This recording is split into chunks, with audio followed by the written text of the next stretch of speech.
Hello दोस्तों, कैसे हैं आप सब।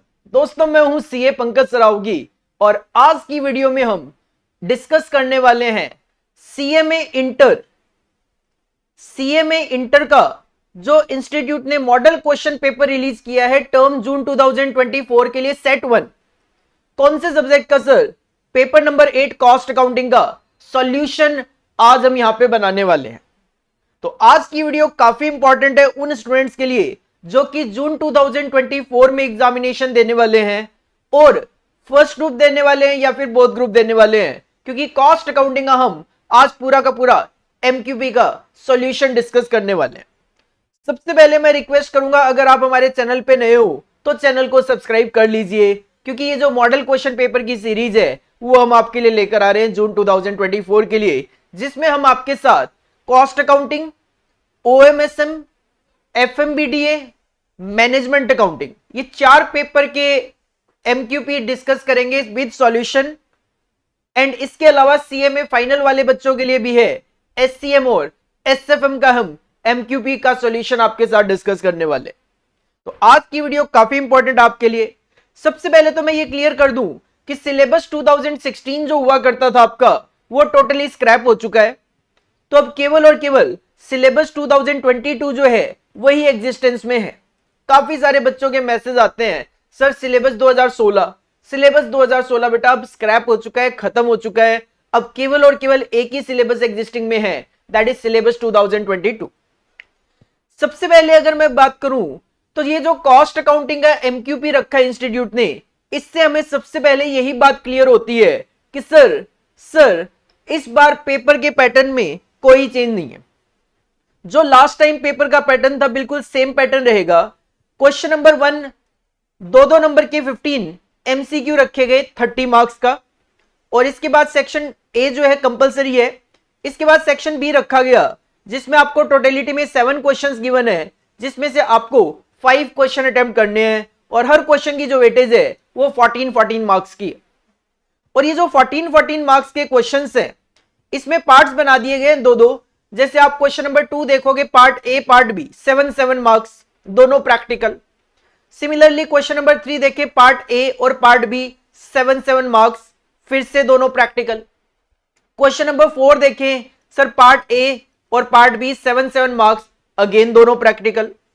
क्वेश्चन नंबर 5 देखें, पार्ट ए और पार्ट बी 7 मार्क्स, दोनों प्रैक्टिकल। सर क्वेश्चन नंबर 6 देखें तो क्वेश्चन नंबर 6 जो है वो एक सिंगल क्वेश्चन रखा गया 14 मार्क्स का। पिछली बार भी ऐसा ही हुआ था एग्जामिनेशन में, जो दिसंबर 2023 के पेपर थे उसमें भी इंस्टीट्यूट ने यही किया था कि एक क्वेश्चन 14 मार्क्स का पूरा रखा था उन्होंने। इस बार भी यही प्लान है इनका। क्वेश्चन नंबर 7 के फिर से 2 पार्ट कर दिए, बट इसमें क्या किया, पहला पार्ट 7 मार्क्स का प्रैक्टिकल और दूसरा थ्योरेटिकल रख दिया। और उसके बाद जैसा कि हमें पता है सर, लास्ट जो क्वेश्चन आता है क्वेश्चन नंबर 8 वो थ्योरेटिकल होता है, जिसमें 3 पार्ट है, 4 मार्क्स, 5 मार्क्स और 5 मार्क्स। बट सर हमें तो 7 में से 5 क्वेश्चन ही अटेम्प्ट करने थे, तो मैं तो यही सजेस्ट करता हूं, कॉस्ट अकाउंटिंग एक प्रैक्टिकल सब्जेक्ट है, तो क्वेश्चन नंबर 8 और क्वेश्चन नंबर 7 जो है वो स्किप कर देना चाहिए, क्योंकि क्वेश्चन नंबर 7 में भी 7 मार्क्स की थ्योरी है, 8 तो थ्योरेटिकल है ही। अगर आप ऐसा करते हो तो इसका मतलब क्वेश्चन नंबर 6, 5, 4, 3 और 2, 5 क्वेश्चन, पांचों के पांचों प्रैक्टिकल आप यहां पे अटेम्प्ट कर सकते हो। मतलब 70 मार्क्स का यहां पे सेक्शन बी में आप पूरा प्रैक्टिकल अटेम्प्ट कर सकते हो, जिसमें आप 70 आउट ऑफ 70 ला सकते हो। और सर जो एमसीक्यू होता है उसमें फालतू मार्क्स कभी डिडक्ट होता ही नहीं है। एमसीक्यू ठीक है तो पूरे 2 नंबर मिलेंगे, गलत है तो सिंपल सी बात है कुछ भी नहीं मिलेगा। इसका मतलब जैसा कि मैं हर बार बोलता हूं, कॉस्ट अकाउंटिंग का पेपर का जो पैटर्न है वो इस तरीके का है, आप 100 आउट ऑफ 100 मार्क्स भी लेकर आ सकते हो अगर आपकी कॉन्सेप्चुअल क्लैरिटी अच्छी है, आपने प्रैक्टिस अच्छी करी हुई है, तो आप यहां पे 100 आउट ऑफ 100 मार्क्स भी लेकर आ सकते हो। चलिए स्टार्ट करते हैं आज का डिस्कशन। सर जैसा कि हमें पता है 3 घंटे हमें अलाउ किए जाते हैं और 100 नंबर का हमारा पेपर अटेम्प्ट करना होता है अपने को। The figures in the margin on the right side indicate full marks, इधर साइड में मार्क्स लिखे हुए हैं। और क्वेश्चन नंबर 1 सेक्शन ए का कंपलसरी रहता है चूज द करेक्ट ऑप्शन। अपने को केवल और केवल चूज करना है सर कौन सा ऑप्शन ठीक है। Point number 1, which standard deal with the principle and method of determining depreciation and amortisation cost. Sir कौन सा कॉस्ट अकाउंटिंग स्टैंडर्ड है जो डेप्रीशिएशन और अमोर्टाइजेशन कॉस्ट के साथ डील करता है? कॉस्ट अकाउंटिंग स्टैंडर्ड 16 है। कॉस्ट अकाउंटिंग स्टैंडर्ड 16 है जिसका नाम ही है depreciation and amortisation cost. D will be your correct answer. D will be your correct answer. अगर आपने कॉस्ट अकाउंटिंग स्टैंडर्ड का चैप्टर पढ़ा हुआ है आप इसका आंसर इजीली दे सकते थे। Second point, blank is anything for which A separate measurement of cost is required. Sir cost object is anything, cost object बोला जाता है किसी भी चीज को जिसके लिए आप कॉस्ट की सेपरेट कैलकुलेशन करते हो। D will be your correct answer. अगर आपने बेसिक्स पढ़ा हुआ है कॉस्ट अकाउंटिंग का इंट्रोडक्शन, आप इजीली इस क्वेश्चन का आंसर दे सकते थे। Point number 3, direct expenses blank includes imputed cost, shall, shall not, shall be or none of this. Sir direct expense में कोई इंप्यूटेड कॉस्ट नहीं आती, कोई नॉशनल कॉस्ट नहीं आती, क्योंकि वो तो डायरेक्टली इनकर हो रही है किसी प्रोडक्ट के लिए। तो answer will be B, shall not. Direct expenses shall not included imputed cost. अगर हम कॉस्ट अकाउंटिंग स्टैंडर्ड पढ़ते हैं तो कॉस्ट अकाउंटिंग स्टैंडर्ड 10 में आपको ये बात लिखी हुई मिल जाती है कि direct expense shall not include imputed cost. Point number 4, fixed cost are treated as overhead cost, prime cost, period cost या कन्वर्जन कॉस्ट। सर जब हम इंट्रोडक्शन पढ़ते हैं कॉस्ट अकाउंटिंग का तो हम कहते हैं fixed overhead is also known as period cost, fixed cost is also known as period cost. C will be your correct answer, period cost. Next fifth point, sales budget is expenditure. Sir sale expense थोड़ी ना है। Functional budget yes, master none of these. Sir B will be your correct answer. Sale budget जो है वो function का part है, sales हो गया, प्रोडक्शन हो गया, ये सारे के सारे फंक्शन होते हैं एक ऑर्गेनाइजेशन के, तो sales budget is a part of functional budget.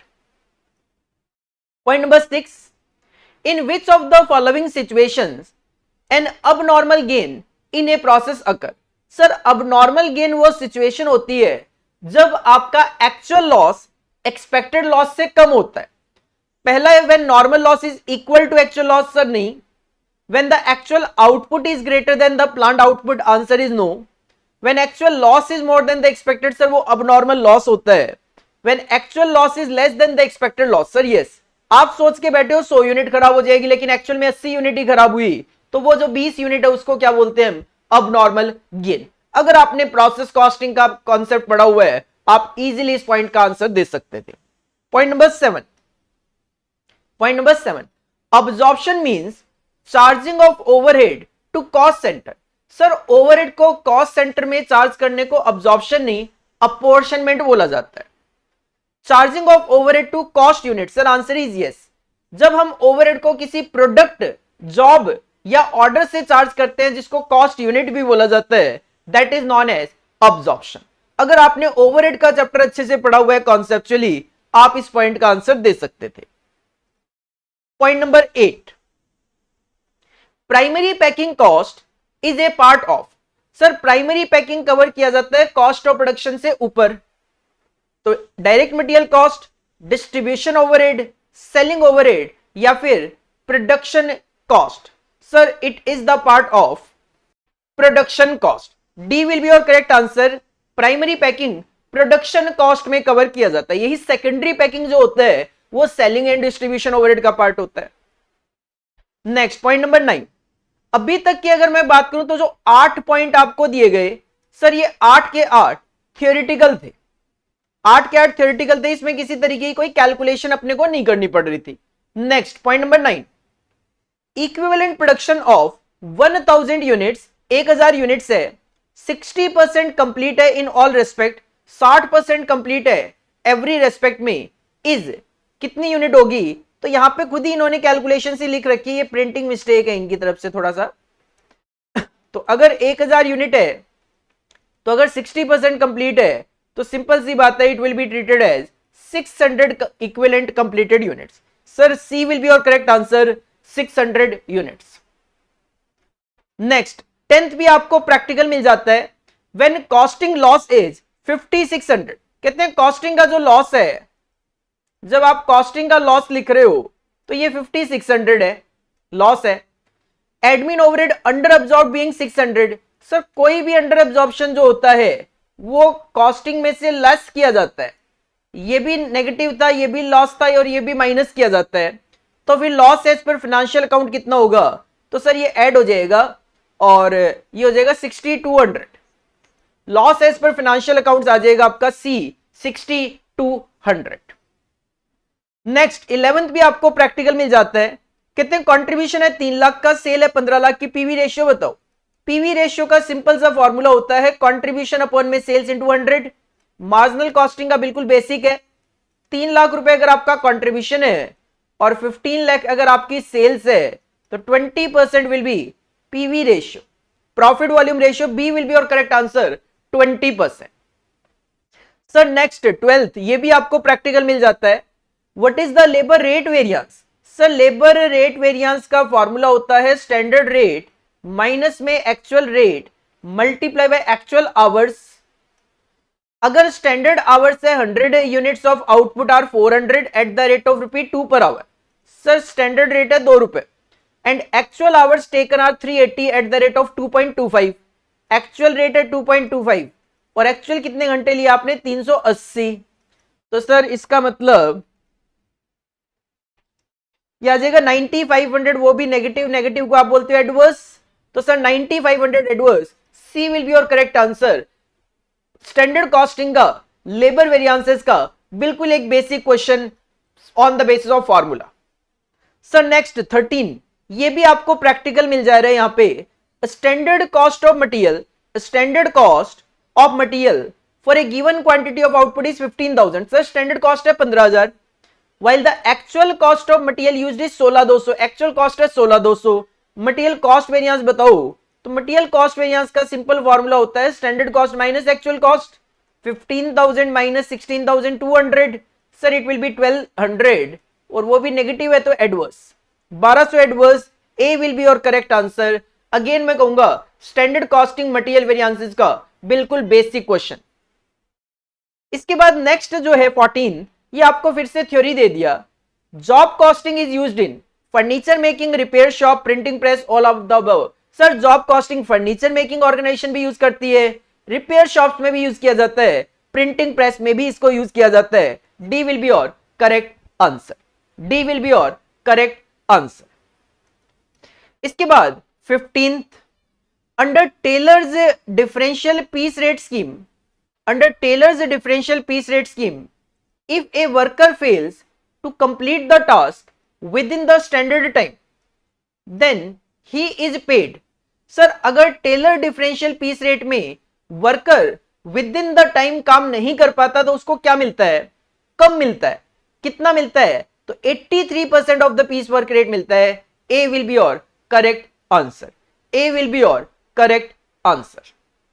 मैंने आपको ये सॉल्यूशन बता तो दिए ही है, साथ में मैंने यहां पे आंसर नंबर 1 बना के पीपीटी पीडीएफ में भी इसको लिख दिया है, पीडीएफ में भी लिख दिया है। डिस्क्रिप्शन बॉक्स में आपको एक लिंक मिल जाएगा, वो लिंक हमारी मोबाइल ऐप का लिंक है। आपको डिस्क्रिप्शन बॉक्स में हमारी मोबाइल ऐप का लिंक मिल जाएगा। उस मोबाइल ऐप के लिंक में जाकर आपके सामने जो मैं सॉल्यूशन कर रहा हूं, आप अगर इसका पीडीएफ डाउनलोड करना चाहें तो वहां से कर सकते हो। इस बारी जितने भी एमक्यूपी होंगे, जितने भी मॉडल क्वेश्चन पेपर होंगे, उसके जो भी सॉल्यूशन हम आपके सामने दिखा रहे हैं पीडीएफ की फॉर्म में, वो सारे के सारे आपको हमारी मोबाइल ऐप पे मिल जाएंगे। मोबाइल ऐप का जो लिंक है वो डिस्क्रिप्शन बॉक्स में गिवन है, डिस्क्रिप्शन बॉक्स में गिवन है। और जो टेस्ट सीरीज हम कंडक्ट कर रहे हैं आपके लिए, फ्री टेस्ट सीरीज है, कॉस्ट अकाउंटिंग की फ्री टेस्ट सीरीज चल रही है ऑलरेडी, वो भी मोबाइल ऐप के थ्रू ही चल रही है।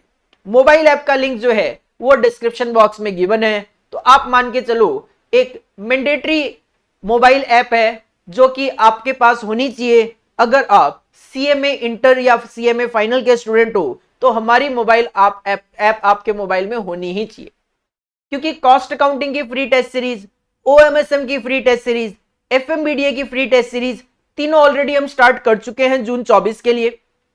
मैनेजमेंट अकाउंटिंग की अभी कुछ दिनों में स्टार्ट होने वाली है।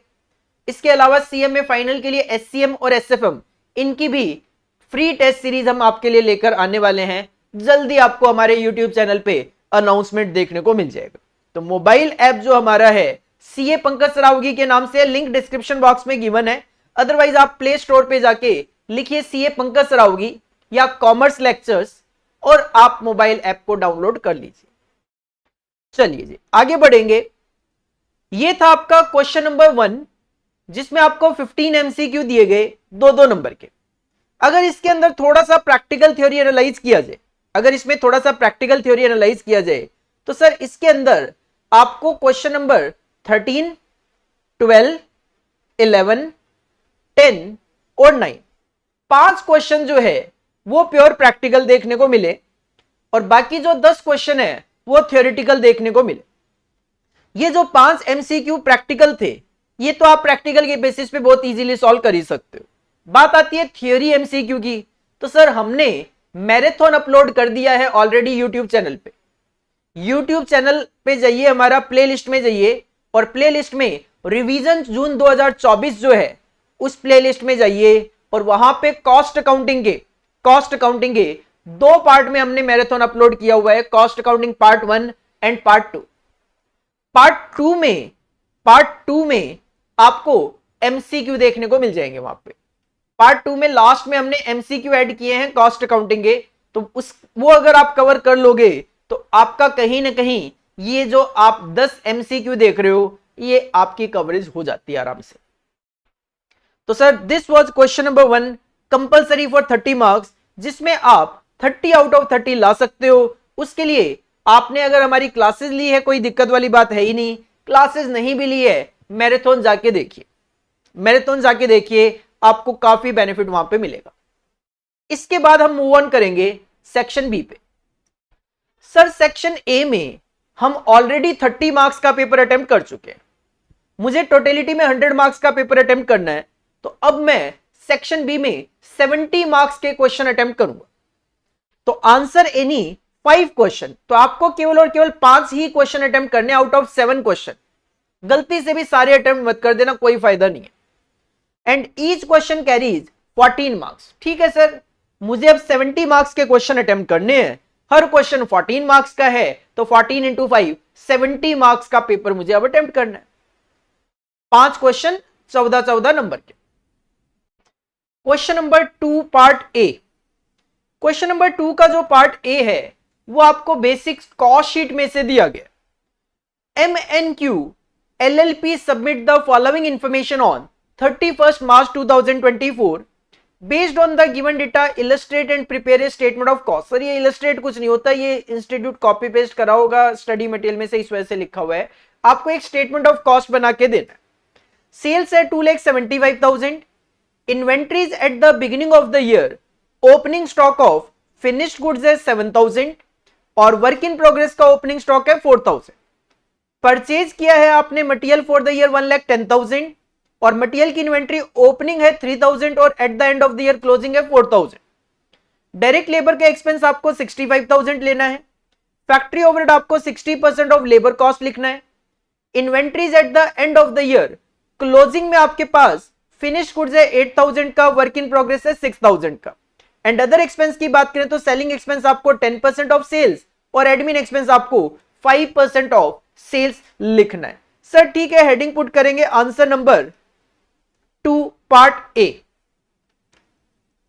आंसर नंबर 2 पार्ट ए, और इसके लिए हम सिंपली बनाएंगे अपनी कॉस्ट शीट।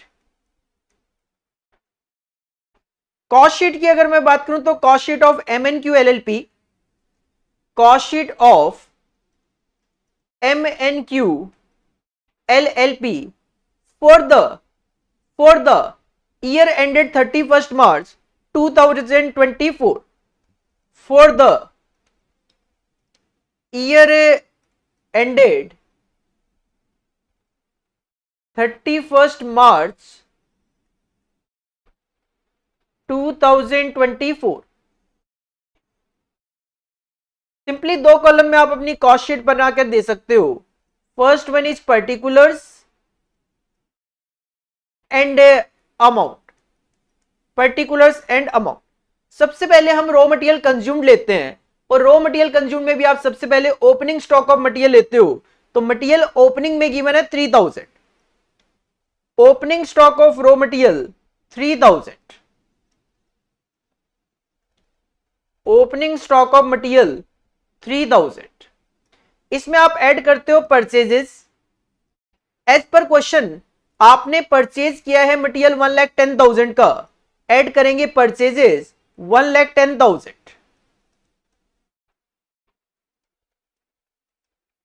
आप इसमें से माइनस करते हो क्लोजिंग स्टॉक ऑफ मटेरियल,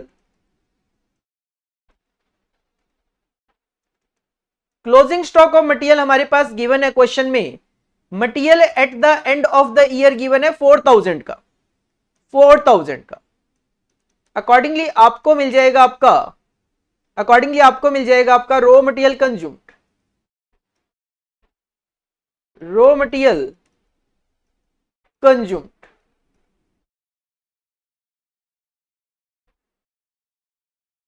ये आ जाएगा 1,09,000, 1,09,000 आपका रॉ मटेरियल कंज्यूम्ड आ गया। रॉ मटेरियल कंज्यूम्ड में आप ऐड करते हो direct labour, direct wages. As per question direct labour given है 65,000, डायरेक्ट लेबर गिवन है 65,000।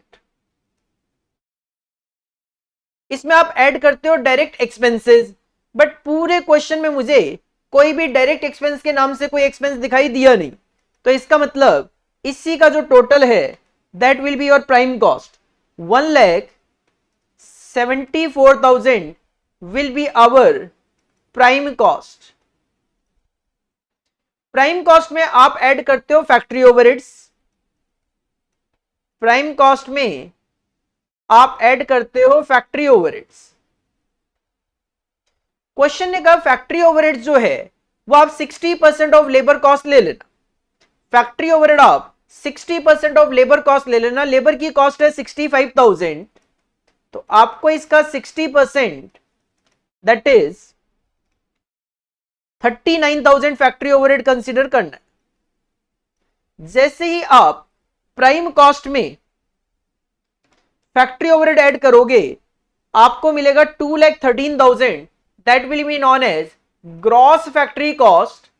क्योंकि आप देख सकते हो क्वेश्चन में आपको वर्क इन प्रोग्रेस भी गिवन है, it will be 2,13,000।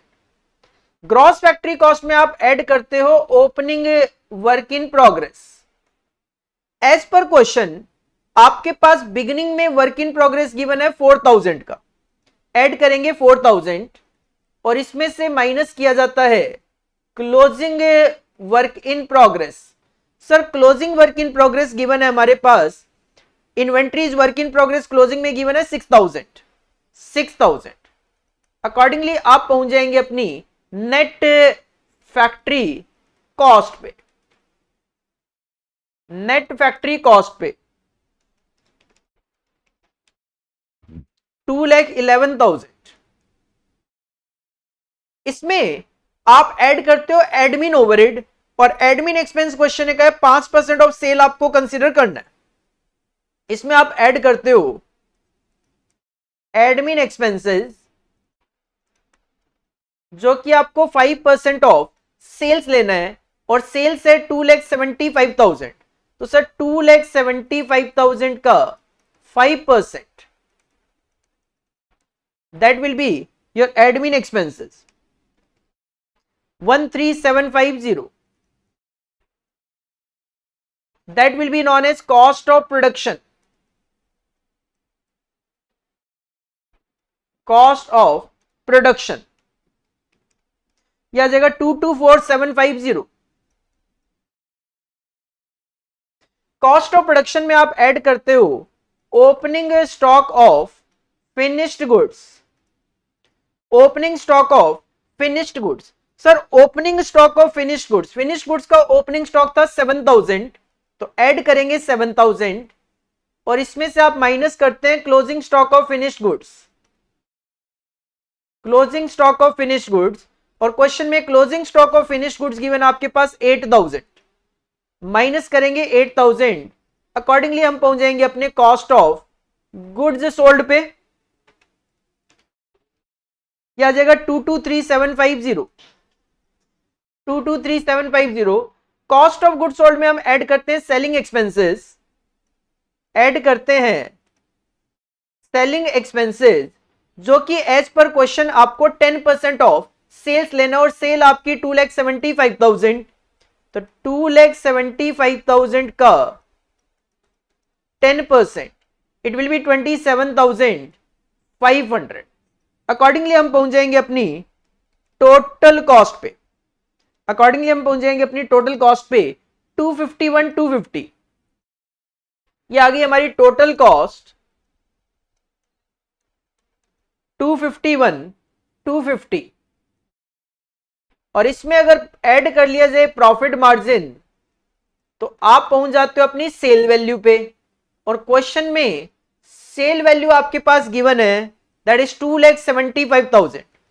Cell value given आपके पास 2,75,000, तो अकॉर्डिंगली आप यहां पे बैलेंसिंग फिगर में अपना प्रॉफिट शो कर सकते हो, that will B 23,750, 23,750, that will be your profit.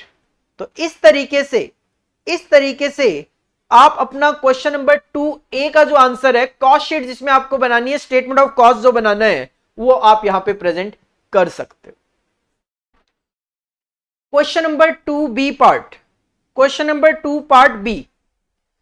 Anil limited buys its annual requirement of 36,000 units in 6 installments। Company का नाम है अनिल लिमिटेड, जो कि अपनी एनुअल रिक्वायरमेंट 36,000 यूनिट्स को 6 इंस्टॉलमेंट में खरीद रहे। तो सिंपल सी बात यह है, अगर आप 36,000 यूनिट को 6 इंस्टॉलमेंट में खरीदोगे तो 6,000 यूनिट्स बाई करोगे। ईच यूनिट कॉस्ट ₹1, एक यूनिट की कॉस्ट ₹1 है, and the ordering cost is ₹25, ordering cost रहेगी ₹25। The inventory carrying cost is estimated at 20% of the unit value. Sir unit की वैल्यू ₹1 है, तो इसका 20% 20 पैसा आपकी कैरिंग कॉस्ट रहने वाली है। Compute the total annual cost of the existing inventory policy. आपको टोटल एनुअल कॉस्ट निकाल के देनी है, जो भी एग्जिस्टिंग पॉलिसी है कंपनी की, मतलब 6,000 यूनिट के अकॉर्डिंगली। साथ में कहते हैं determine how much money can be saved by using EOQ, और कहते हैं अगर कंपनी EOQ फॉलो करे तो उस सिचुएशन में कंपनी को कितना बेनिफिट हो सकता है। तो देखो, मुझे तो आपको आंसर देना है, तो यहां पे आप सबसे पहले EOQ निकाल लो। सबसे पहले आप एक काम करो, आप सबसे पहले EOQ निकाल लो।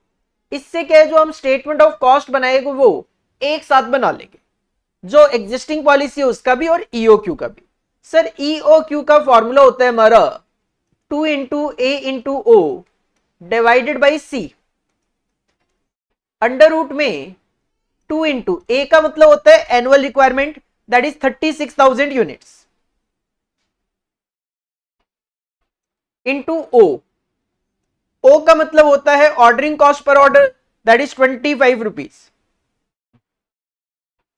डिवाइडेड बाई C होता है कैरिंग कॉस्ट, जो कि 20% ऑफ यूनिट वैल्यू है, और यूनिट की वैल्यू ₹1 है, तो इसका 20% 20 पैसा।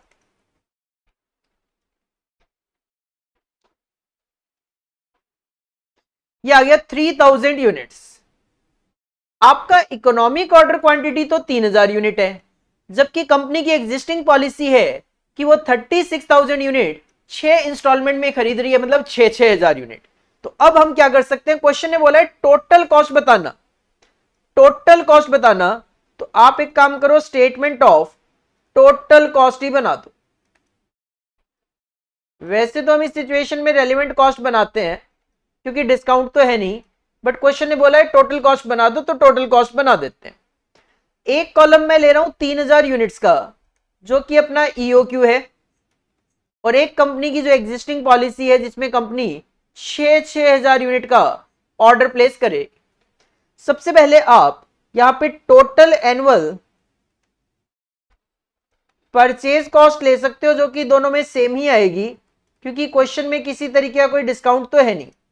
सर एनुअल परचेज कॉस्ट का फॉर्मूला होता है A × में कॉस्ट पर यूनिट, ए मतलब एनुअल रिक्वायरमेंट आपकी 36,000 यूनिट है और एक यूनिट का रेट है 1 रुपी, तो ये तो 36,000 ही होने वाली है दोनों ही साइड में।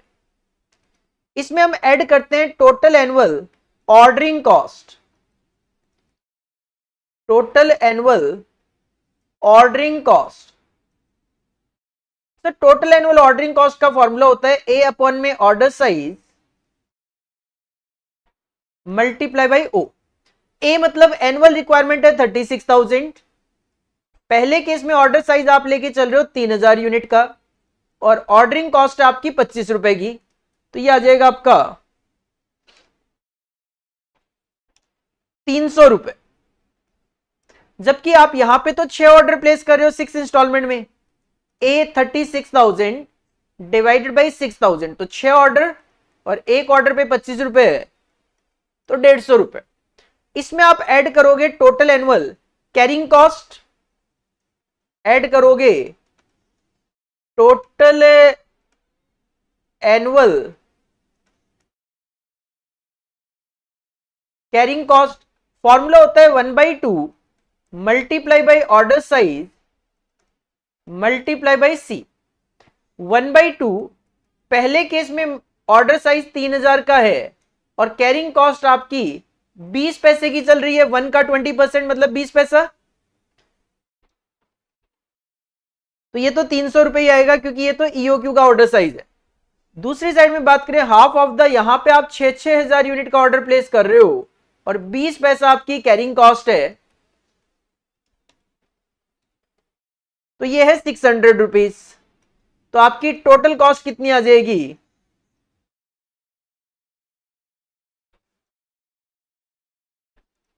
अगर आप ईओक्यू फॉलो करोगे तो आपकी टोटल कॉस्ट आएगी 36,600 और कंपनी की एग्जिस्टिंग पॉलिसी की अगर बात करें तो उसमें कंपनी की कॉस्ट आ रही है 36,750। क्वेश्चन ने कहा बताओ अगर हम ईओक्यू फॉलो करें तो कितना सेव कर लेंगे। सर ईओक्यू फॉलो करोगे तो आप 150 रुपए सेव कर लोगे क्योंकि आपकी एग्जिस्टिंग पॉलिसी में 36,750 की कॉस्ट है और ईओक्यू में 36,600 की कॉस्ट है। अगर आप ईओक्यू फॉलो करोगे तो आप यहां पे 150 रुपीज सेव कर लोगे। This was the answer of your question number 2B। Material costing के चैप्टर में से आपको यह क्वेश्चन दिया गया था। Next question, question number 3 part ए। सर क्वेश्चन नंबर 3 का जो पार्ट ए है वो आपको दिया गया है cost accounting standard 10 direct expenses में से। बहुत ही सिंपल सा क्वेश्चन है। A manufacturing unit produces 2 products X and Y. एक ऑर्गेनाइजेशन 2 प्रोडक्ट बना रही है, प्रोडक्ट के नाम एक्स वाई है and the following information is furnished, product X और प्रोडक्ट वाई। आपने यूनिट प्रोड्यूस की है 20,000 और 15,000 जबकि बेची है केवल 15,000 और 12,000। मशीन आवर्स आपने यूज किए हैं एक्स के लिए 10,000, वाई के लिए 5,000 और डिजाइनिंग चार्जेस है 15,000 और 18,000 के और सॉफ्टवेयर डेवलपमेंट चार्जेस 24,000 और 36,000 के। सर डिजाइन चार्जेस भी डायरेक्ट एक्सपेंस होते हैं, सॉफ्टवेयर डेवलपमेंट चार्जेस भी डायरेक्ट एक्सपेंस होते हैं। रॉयल्टी पेड ऑन सेल 54,000 और वो भी 2 रुपए पर यूनिट सोल्ड के अकॉर्डिंगली है दोनों प्रोडक्ट के लिए। तो सिंपल ये 54,000 कैसे निकाला, ये सोल्ड पे था तो 15,000 और 12,000 27,000 यूनिट आपने बेची थी दोनों मिला के, तो 2 रुपए के हिसाब से 54,000 निकाल दिया। अपने लिए 54,000 की कोई रेलेवेंसी नहीं है, अपने को 2 रुपए पर यूनिट सोल्ड लिखना है तो 15,000 इंटू 2 30,000 एक्स में आ जाएंगे, 12,000 इंटू 2 24,000 वाई में आ जाएंगे। Similarly royalty paid on unit produced 35,000 रुपए और ये है ₹1 पर यूनिट प्रोड्यूस दोनों प्रोडक्ट के लिए। तो सर अगेन मैं कहूंगा ये 20,000 और 15,000 35,000 टोटल बन रहा था तो 1 रुपए के हिसाब से 35,000 लिख दिया। 35,000 टोटल की कोई रेलेवेंसी नहीं है, 1 रुपी पर यूनिट लिखो, 20,000 इंटू 1 20,000 एक्स में और 15,000 इंटू 1 15,000 वाई में। इसके अलावा higher charges of equipment used in manufacturing process of product x only 5,000। Sir इसके अलावा हायर चार्जेस ऑफ इक्विपमेंट पे किए हैं 5,000 जो कि केवल प्रोडक्ट एक्स के लिए है, तो केवल प्रोडक्ट एक्स में लिख देंगे। क्वेश्चन की डिमांड छोटी सी, आपको डायरेक्ट एक्सपेंस कैलकुलेट करके देना है। सर बना दीजिए statement of direct expense. Heading put करो answer number 3 part A. Answer number 3 का पार्ट ए सिंपल बना दीजिए, statement of direct expenses. Again मैं बीच में बोल देता हूं, अगर जो मैं आपके सामने सॉल्यूशन प्रेजेंट कर रहा हूं, अगर ये सॉल्यूशन का पीडीएफ आपको चाहिए तो डिस्क्रिप्शन बॉक्स में हमारी मोबाइल ऐप का लिंक गिवन है, मोबाइल ऐप में जाकर आप वहां से इसका पीडीएफ डाउनलोड कर सकते हो। सर 2 प्रोडक्ट है, पर्टिकुलर्स के अलावा 2 प्रोडक्ट है एक्स और वाई, तो 2 कॉलम और बना लो एक्स और वाई। सिंपली एक तरीके से कॉपी पेस्ट करने वाली बात है। डिजाइनिंग चार्जेस है 15,000 और 18,000। डिजाइन चार्जेस है 15,000 and 18,000।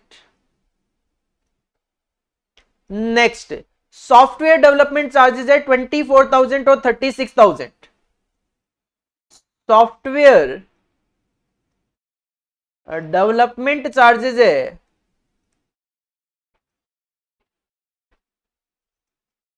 24,000 and 36,000।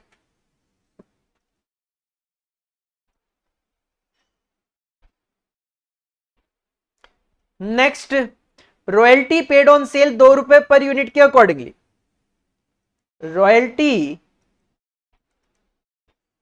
Paid on sales. Sir royalty जो है वो डायरेक्ट एक्सपेंस ही होता है, भले वो सेल पे हो, प्रोडक्शन पे हो, डजंट मैटर, कोई फर्क नहीं पड़ता। आपने एक्स की यूनिट बेची है 15,000, तो 2 रुपए के हिसाब से 15,000 इंटू 2 30,000 आ जाएगा। और वाई की आपने 12,000 यूनिट सेल की है, तो 12,000 इंटू 2 24,000 आ जाएगा। रॉयल्टी पेड ऑन सेल्स के बाद नेक्स्ट है royalty paid on production 1 rupee per unit. Royalty paid on production, royalty paid on production. Sir ये प्रोडक्शन पे है 1 रुपए पर यूनिट। आपने एक्स की 20,000 और वाई की 15,000 यूनिट प्रोड्यूस की है, तो 20,000 यूनिट आपने प्रोड्यूस की है, तो 1 रुपए के हिसाब से 20,000 रुपए आ जाएगा। और यहां पे आपने 15,000 यूनिट्स प्रोड्यूस की है, तो 1 रुपए के हिसाब से 15,000 आ जाएगा। इसके अलावा हायर चार्जेस जो है वो केवल प्रोडक्ट एक्स के लिए है 5,000। Higher charges on equipment, higher charges on equipment, ये केवल और केवल प्रोडक्ट एक्स के लिए है 5,000। तो स्पेसिफिक हो गया तो डायरेक्ट एक्सपेंस हो गया, सारा का सारा एक्स में आ जाएगा। दैट विल बी और टोटल डायरेक्ट एक्सपेंसेस कितना,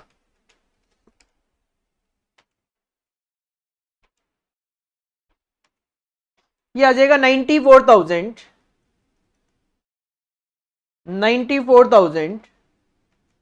एंड 93,000। तो इस तरीके से आप क्वेश्चन नंबर 3A का आंसर प्रेजेंट कर सकते थे।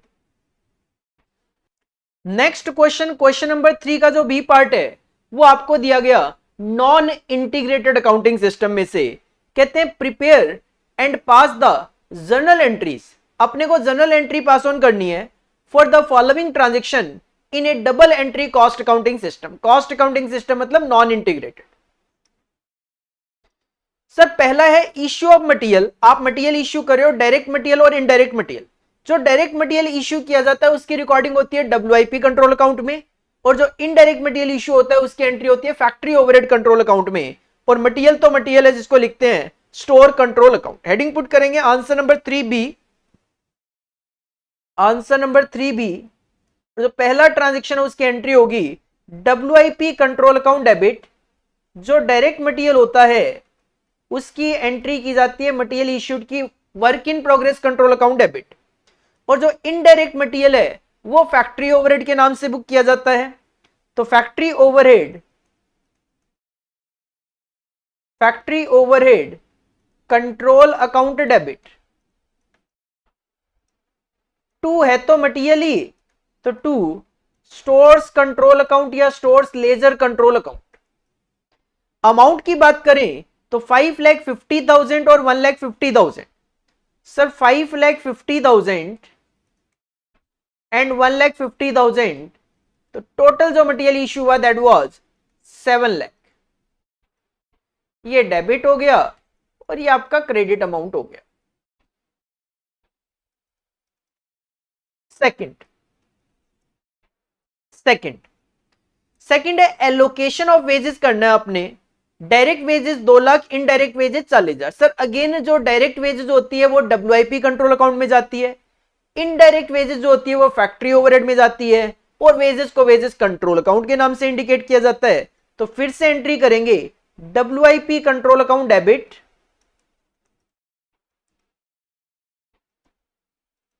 Factory overhead control account debit.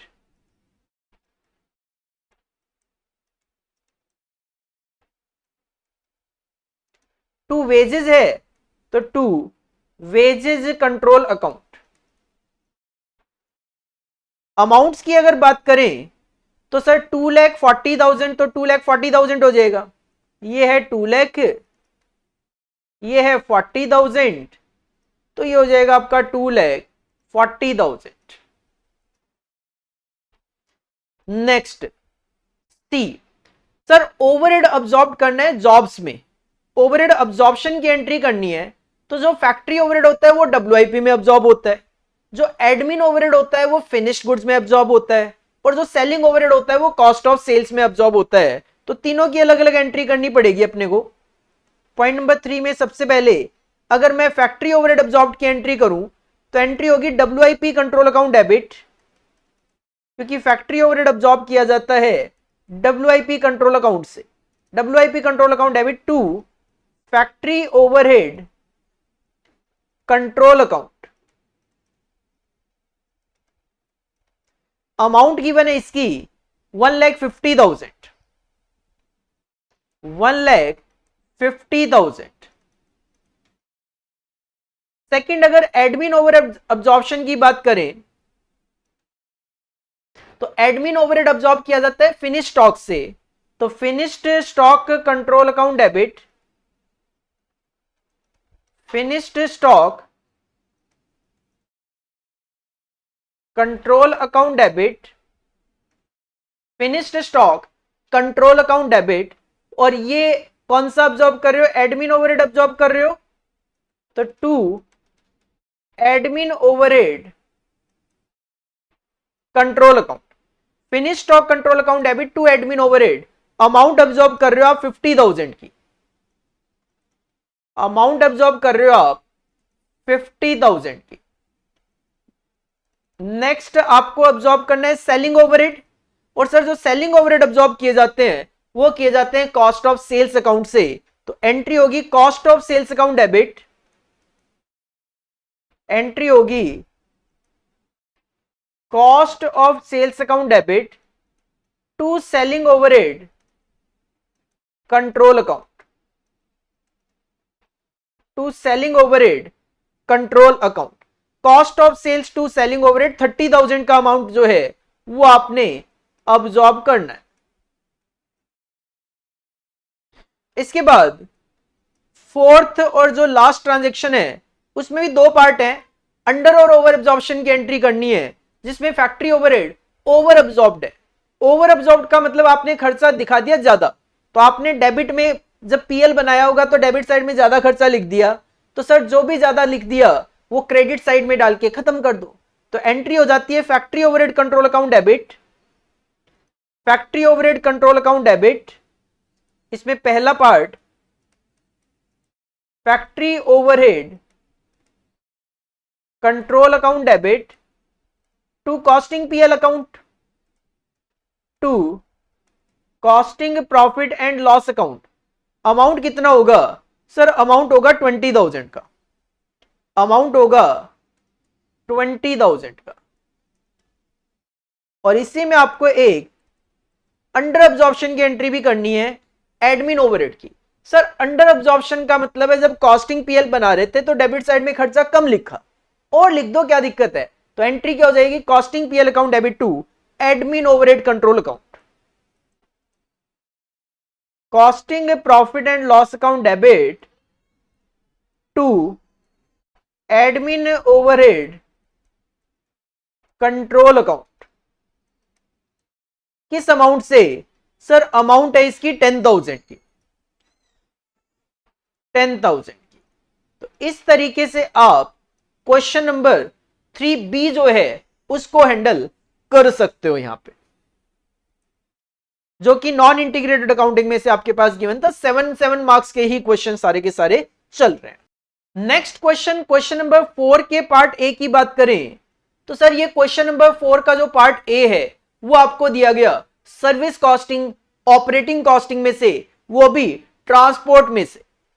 A transport service company is running 5 buses, 5 buses है बिटवीन 2 टाउन्स, 2 टाउन्स के बीच में 5 बसेज रन करते हैं, which are 50 kilometre apart.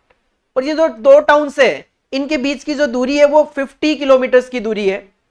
Seating capacity of each bus is 50 passenger, एक बस में 50 पैसेंजर बैठ सकते हैं। The following particulars are obtained from their books for April 2023। आपके पास एक पर्टिकुलर मंथ अप्रैल 2023 का डेटा गिवन है। Particular amount wages of driver conductor and cleaner 2,40,000, sir it will be the part of fixed expenses, standing charges. Salaries of office staff भी fixed cost में cover हो जाएगा 1 lakh. Diesel oil and other oil sir हम हमेशा running charges में लेते हैं, variable cost. Repair and maintenance भी वेरिएबल कॉस्ट में लिया जाता है 80,000 रुपए। टैक्सेशन, इंश्योरेंस एटसेट्रा जो होती है फिक्स्ड कॉस्ट है 1,60,000। डेप्रीशिएशन जो है वो रनिंग में भी डाला जाता है, कई बार फिक्स्ड में भी डाला जाता है, मैं यहां पे फिक्स्ड में ही डाल दूंगा 2,60,000। और इंटरेस्ट एंड अदर एक्सपेंसेस भी फिक्स्ड में ही लिखे जाते हैं 2 लाख। इस तरीके से टोटल है 13,90,000। Actually passengers carried were 75% of seating capacity, seating capacity 50 passenger है जरूर, बट 75% कैपेसिटी ही पैसेंजर की यूज हम कर पाते हैं। All buses run on all days of the month, daily basis पे आपकी ये बसेज चलती है। And each bus made 1 round trip per day, एक दिन में बस एक बार जाकर आएगी बस। Calculate the cost per passenger kilometre, आपको बताना है एक पैसेंजर को 1 किलोमीटर ले जाने की क्या कॉस्ट इनकर हो रही है। Sir again a simple question, question number 4A, heading put करेंगे आंसर नंबर 4A। और इसके लिए जो आप कॉस्ट शीट बनाते हो वो बनाते हैं हम सर्विस कॉस्ट शीट, या फिर आप इसको ट्रांसपोर्ट कॉस्ट शीट भी बोल सकते हो। तो हम बनाएंगे ट्रांसपोर्ट कॉस्ट शीट, हम बनाएंगे transport cost sheet. Sir transport की कॉस्ट शीट है, किसी कंपनी वंपनी का नाम है नहीं, for April 2023, for April 2023। Simply 2 column में आप अपना एक स्टेटमेंट बना लो, पर्टिकुलर्स एंड अमाउंट। 2 पार्ट्स में ये स्टेटमेंट बनता है, वन इज स्टैंडिंग चार्जेस, जिसको फिक्स्ड कॉस्ट भी आप बोलते हो, and one is running charges, जिसको वेरिएबल कॉस्ट भी बोला जाता है।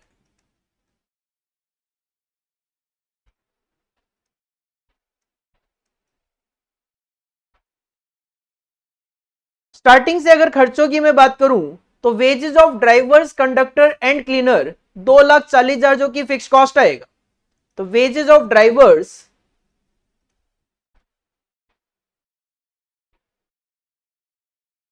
एटसेट्रा 2,40,000 रुपए का आपका फिक्स्ड कॉस्ट है। Next, salaries of office staff 1 lakh rupees, again fixed. Salaries of office staff, salaries of office staff 1 lakh रुपए, again a part of fixed cost.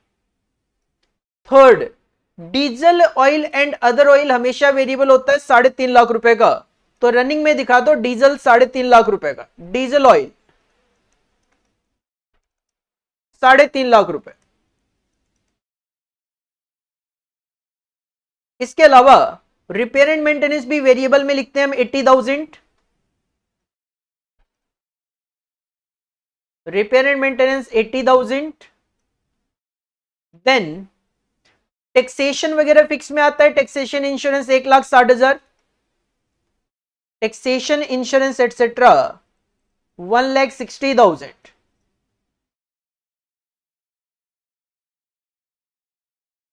इसके बाद depreciation 2,60,000, depreciation 2,60,000, and interest and other expenses है 2 लाख रुपए के। Interest and other expenses है 2 लाख रुपए के, और इन सबका टोटल भी आपको ऑलरेडी दिया हुआ ही है। तो टोटल जो कॉस्ट है वो है 13,90,000 की कॉस्ट है,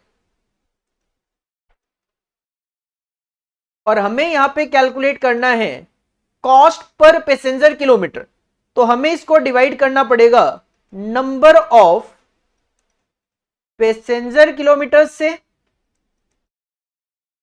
और इसके लिए number of passenger kilometre calculate मैं कर देता हूं यहां पे as a working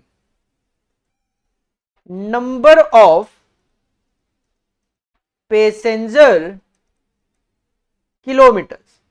sir as per question जो डिस्टेंस है वो 50 किलोमीटर का है। एज पर क्वेश्चन जो डिस्टेंस है वो 50 किलोमीटर का है, तो एक बस आना जाना करेगी, एक राउंड लगाएगी, तो 100 किलोमीटर में एक राउंड कंप्लीट होगा एक बस का। ऐसी आपके पास 5 बसेज है, तो मतलब डेली बेसिस पे 500 बसेज मिलकर 500 किलोमीटर ट्रेवल करेगी। 500 किलोमीटर ट्रेवल करेगी। अप्रैल का मंथ है तो 30 दिन, 500 इंटू 30, 15,000 किलोमीटर आपकी बस चलने वाली है पूरे महीने में। Multiply by as per question seating capacity 50 passenger की है, बट ऑक्यूपेंसी केवल 75% ही रहनी है। तो 50 पैसेंजर की कैपेसिटी जरूर है, बट ऑक्यूपेंसी केवल 75%। तो ये हो गया किलोमीटर्स, जिसको आप पैसेंजर से मल्टीप्लाई करेंगे तो आपको आपके पैसेंजर किलोमीटर पता चलेंगे।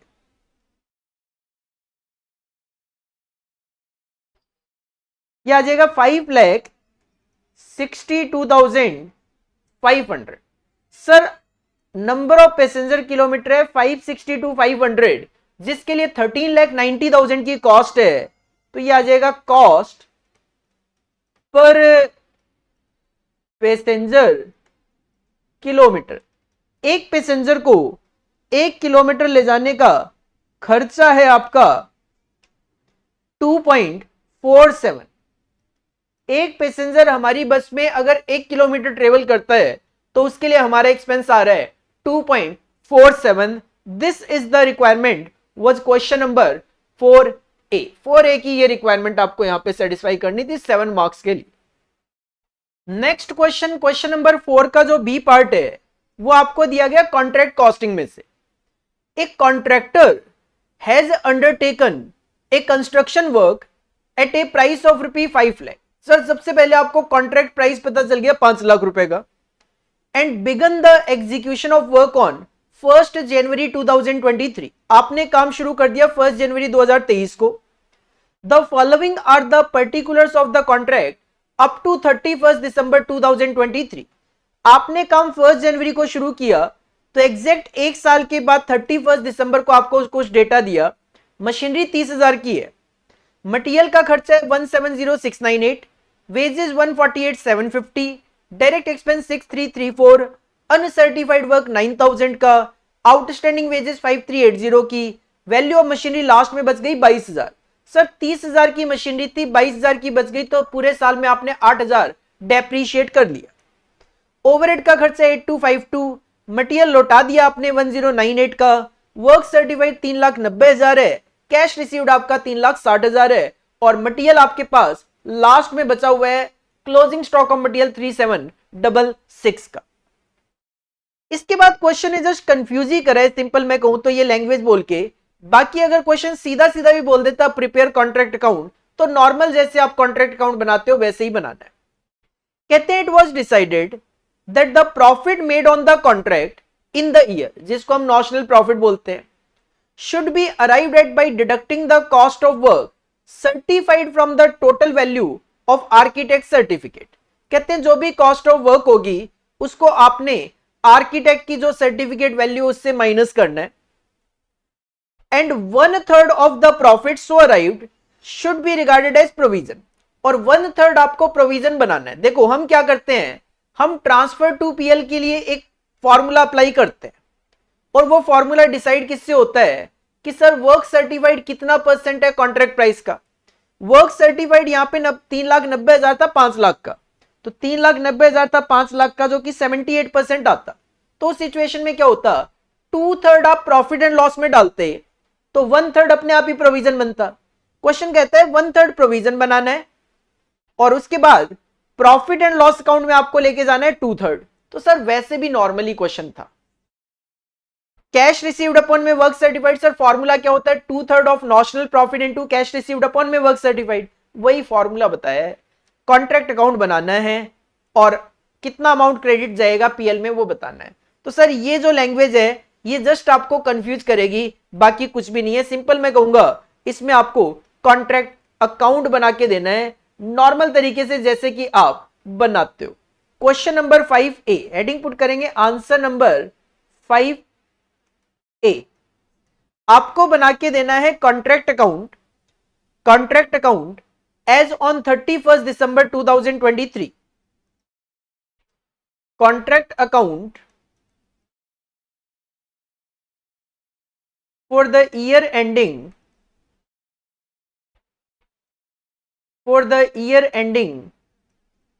31 दिसंबर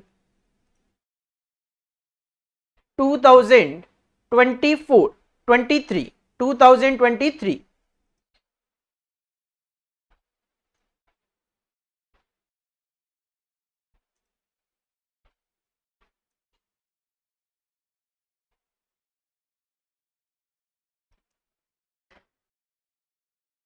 चार column, 2 column debit side particulars और अमाउंट।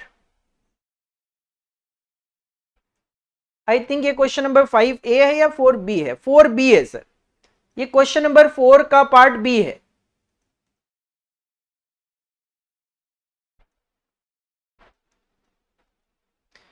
ये हो गया आपका डेबिट साइड, और सिमिलरली क्रेडिट साइड में particulars and amount, that will be our credit side.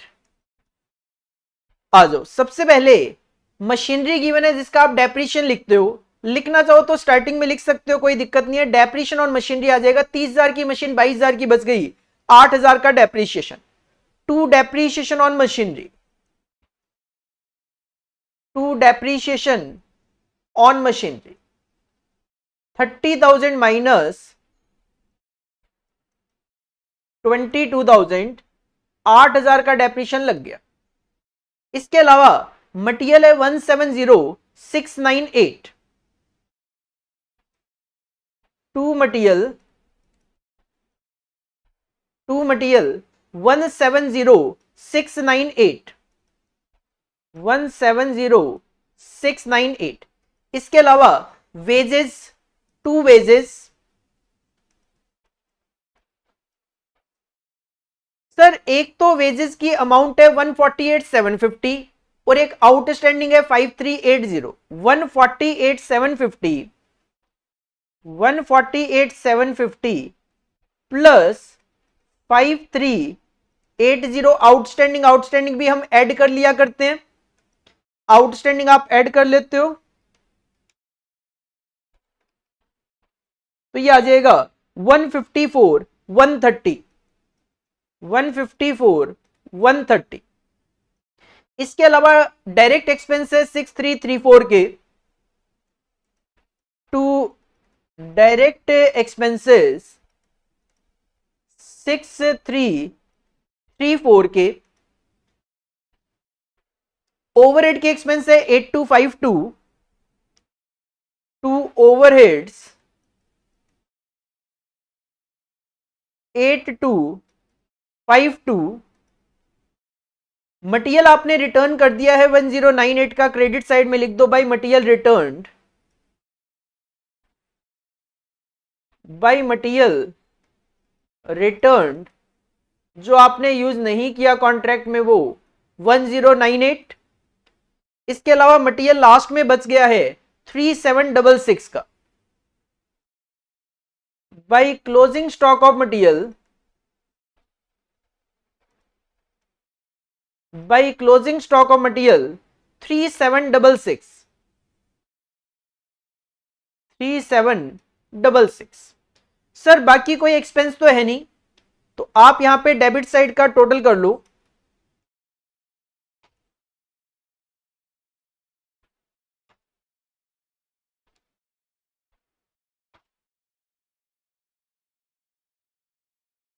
ये आ गया 347414, 347414, माइनस कर दो 1098, माइनस कर दो 3766, तो ये आ जाएगा आपका बाई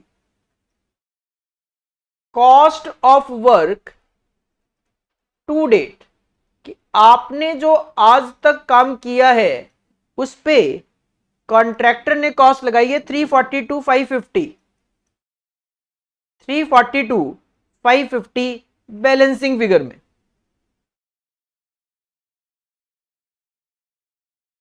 देन हम क्या करते हैं, जो cost of work to date होता है इसी को आगे कैरी फॉरवर्ड करते हैं। हम लिखेंगे to cost of work to date, कितना 342,550, 342,550, और क्रेडिट साइड में हम शो करते हैं by work in progress. Sir work in progress में हमारा ये कॉन्ट्रैक्ट चल रहा है जिसमें कुछ काम वर्क सर्टिफाई हो चुका है, तो कुछ काम अभी भी अनसर्टिफाइड है। वर्क सर्टिफाइड की अगर मैं बात करूं तो वर्क सर्टिफाइड हो चुका है 3,90,000 का, और अनसर्टिफाइड बच गया 9,000 का। वर्क सर्टिफाइड हो चुका है 3,90,000 का, और अनसर्टिफाइड रह गया आपका 9,000 का। सर्टिफाइड 390, अनसर्टिफाइड 9,000 का। अकॉर्डिंगली आपको यहां पे एक प्रॉफिट मिलेगा, that profit is known as notional profit, notional profit. ये आ गया 3,99,000, तो ये आ गया प्रॉफिट आपका 56,450।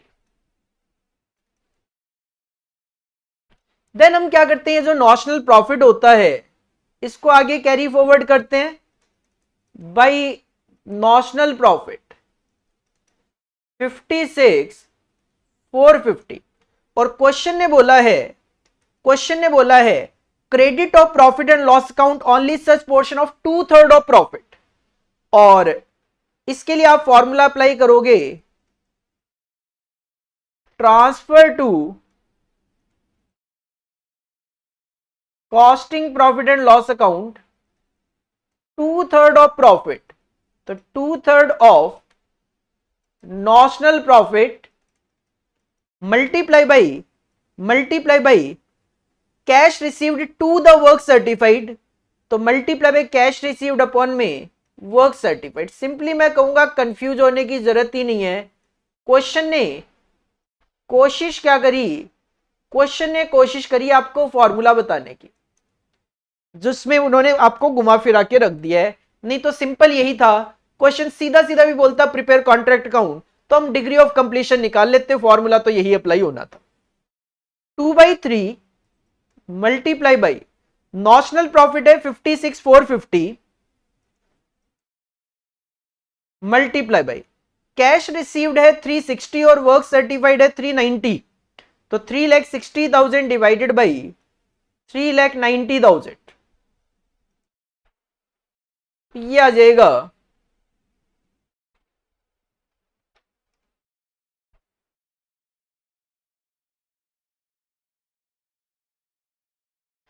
34738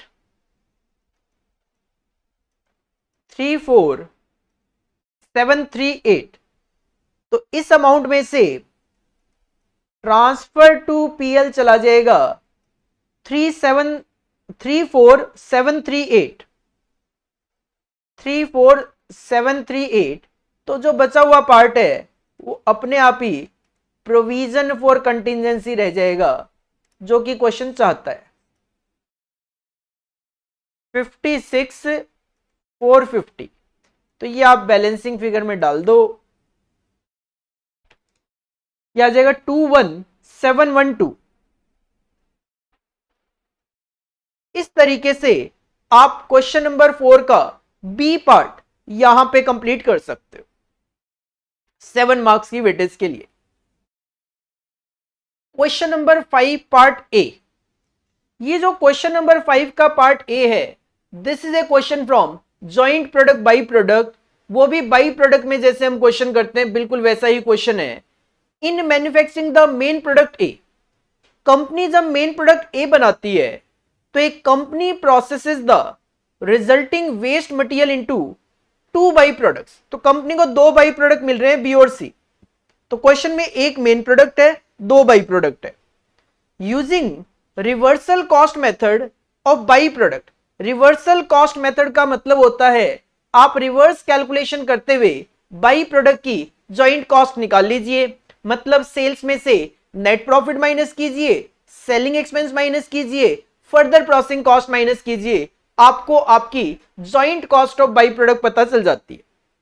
prepare a comparative profit and loss statement, उसके बाद आपको एक स्टेटमेंट ऑफ प्रॉफिट और लॉस बनाना है तीनों प्रोडक्ट का फ्रॉम द फॉलोइंग डेटा। तीनों प्रोडक्ट कौन से हो गए, ए, बी और सी। टोटल कॉस्ट जो है अप टू सेपरेशन पॉइंट 68,000, मतलब आपकी जॉइंट कॉस्ट का टोटल है 68,000। तीन प्रोडक्ट ए बी सी, तीनों की सेल्स गिवन है, तीनों का एस्टिमेटेड नेट प्रॉफिट गिवन है जो कि बी और सी का गिवन है, हमें बी और सी का ही चाहिए। एस्टिमेटेड सेलिंग एक्सपेंस गिवन है तीनों का, और कॉस्ट आफ्टर सेपरेशन गिवन है बी और सी की। सर ठीक है, इसका मतलब सबसे पहले तो आपको रिवर्सल कॉस्ट मेथड अप्लाई करके बाई प्रोडक्ट की जॉइंट कॉस्ट निकालनी पड़ेगी। तो सबसे पहले मैं एक हेडिंग पुट करूंगा, answer number 5 answer number 5A। सबसे पहले हम एक स्टेटमेंट ऑफ जॉइंट कॉस्ट बनाएंगे जिसमें हमारा टारगेट रहेगा बी और सी की जॉइंट कॉस्ट निकालना, उसके बाद हम ए की भी जॉइंट कॉस्ट कैलकुलेट कर लेंगे। सर 3 कॉलम में आपको ये स्टेटमेंट ऑफ जॉइंट कॉस्ट बनाना पड़ेगा, पर्टिकुलर्स और बाई प्रोडक्ट के नाम है बी और C. Reversal cost method apply करेंगे तो सबसे पहले हम लेंगे sales value. As per question sale value है बी और सी की 16,000 और 24,000, 16,000 एंड 24,000। इसमें से सबसे पहले आप प्रॉफिट माइनस कर दो। एज पर क्वेश्चन प्रॉफिट है 20% of sale in case of B, तो 16,000 का 20% इसके अंदर प्रॉफिट है 3,200 का, और सिमिलरली सी में जो प्रॉफिट है वो 30% है, तो 24,000 का 30% 7,200 आपका प्रॉफिट है। साथ में आप माइनस कर दो सेलिंग एक्सपेंसेस। सेलिंग एक्सपेंसेस जो है वो 20% ऑफ सेल्स ही है, बी के केस में भी और सी के केस में भी। तो सेल अगर 16,000 है तो 3,200, यहां पे ये 4,800 आ जाएगा, माइनस फर्दर प्रोसेसिंग कॉस्ट जिसको आप कॉस्ट आफ्टर सेपरेशन भी बोलते हो, दैट इज गिवन 4,800 और 7,200, 4,800 एंड 7,200।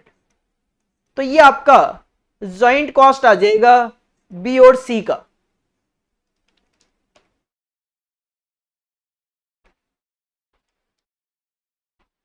बी की जॉइंट कॉस्ट में आ रही है 4,800,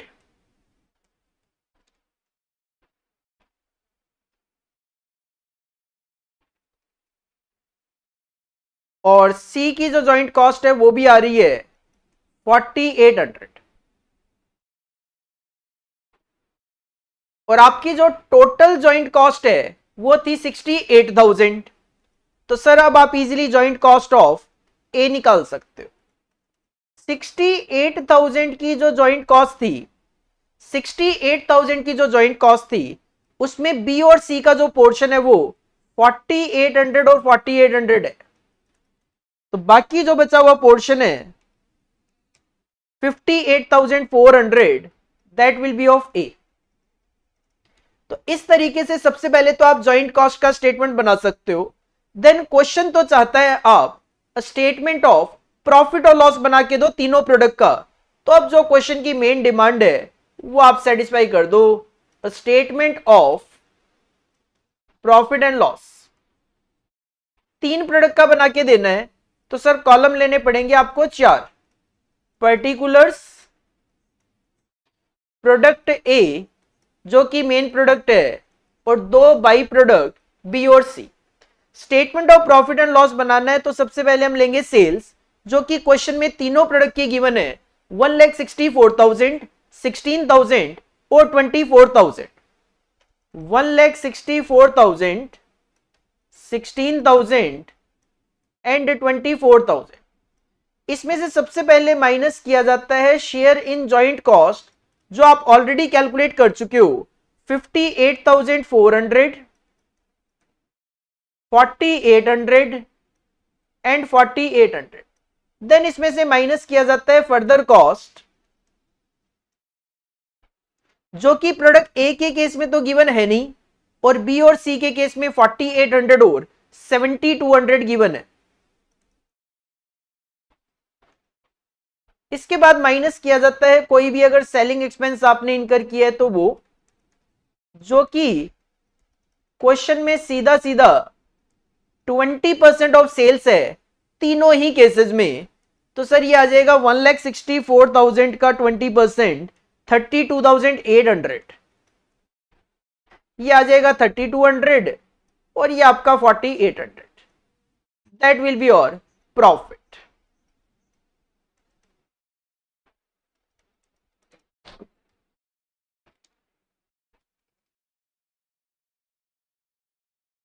$72,800 इन केस ऑफ ए, और बी सी का तो वही आएगा जो आपने पीछे भी लिखा ही था, दैट इज 3200, और ये था आपका 4800 था,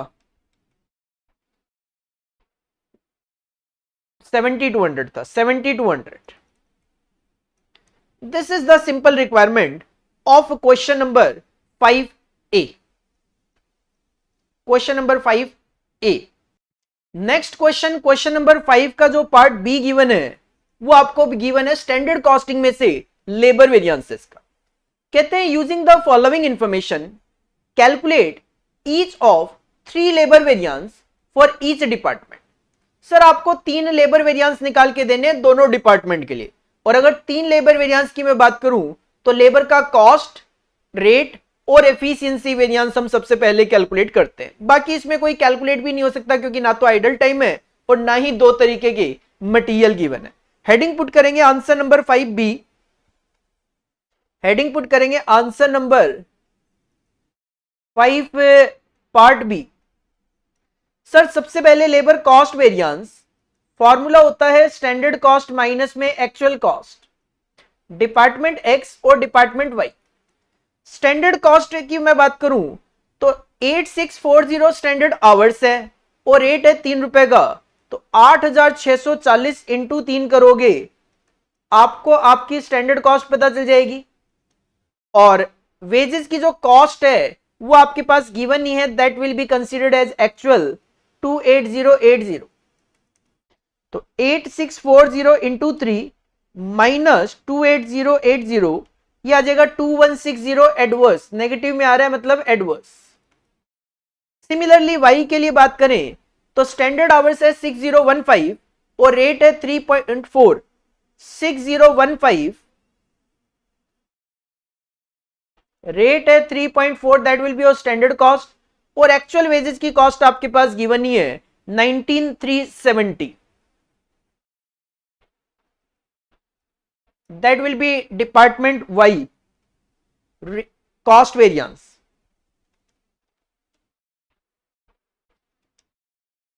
$1081 फेवरेबल आ रहा है, पॉजिटिव आ रहा है मतलब फेवरेबल. ठीक है. Second we have to calculate labour का रेट वेरिएंस निकालते हैं. फॉर्मूला होता है स्टैंडर्ड रेट माइनस में actual rate multiply by actual hours department X. Standard rate, sir standard rate question में ऑलरेडी गिवन है 3 रुपए का. एक्चुअल रेट आपको कैलकुलेट करना पड़ेगा. 28,080 की कॉस्ट है 8200 आवर्स के लिए. 28,080 की कॉस्ट है कितने आवर्स के लिए? 8200 आवर्स के लिए. तो डिवाइड करके आपको एक्चुअल रेट पता चल जाएगा और multiply by actual hours, that is 8200.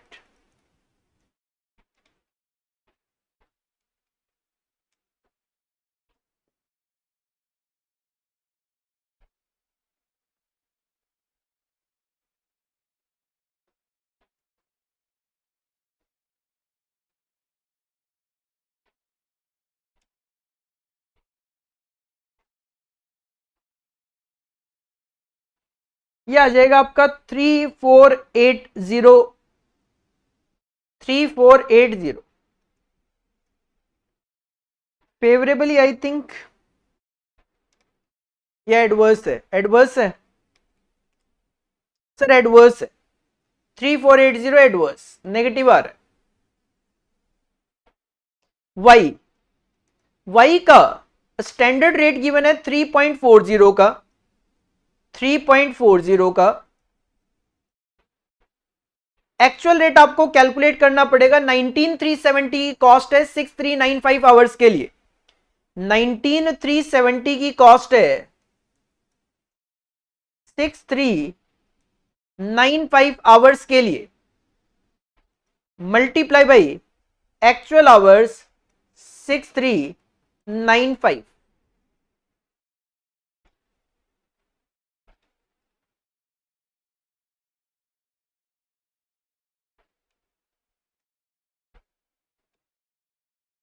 तो ये आपका फेवरेबल आएगा 2373 favourable.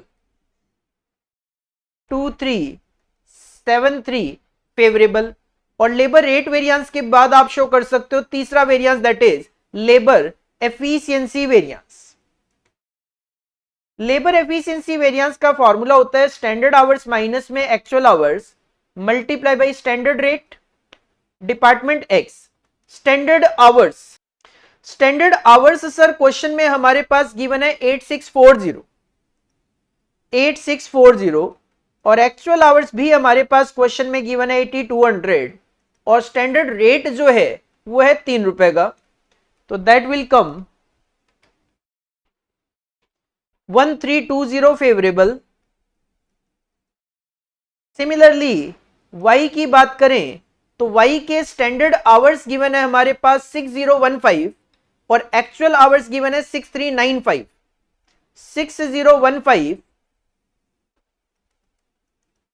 Minus 6395 multiply by 3.4 is the standard rate.